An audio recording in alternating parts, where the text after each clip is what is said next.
Pasukan Hizbullah dengan cerdik menargetkan pabrik senjata dan pabrik kubah aman alias Iron Dome pasukan Israel. Serangan pada fasilitas industri dan pertahanan udara Israel ini dilakukan dengan ratusan rudal presisi dan kawanan drone kamikaze.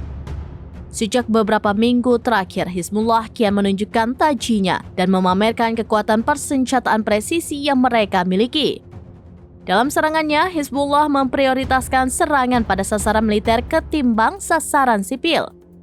Serangan langsung dilakukan Hizbullah di wilayah Galilea Atas. Hizbullah juga menargetkan pabrik pelasan di Kibbutz Sasa.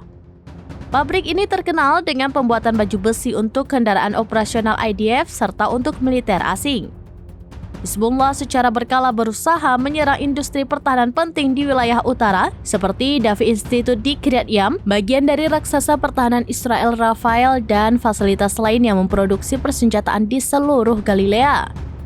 Ratusan rudal presisi dengan hulu ledak yang mampu membawa hingga 1 metrik ton bahan peledak dilancarkan hingga menyasar pabrik Iron Dome Israel. Merespons serangan ini, IDF mencoba membentangi diri dan fasilitas dengan lapisan beton bertulang untuk meminimalisir kerusakan. Fasilitas-fasilitas dan pabrik-pabrik ini sangat penting bagi pasukan persenjataan IDF, terutama jika terjadi peningkatan isolasi internasional terhadap Israel.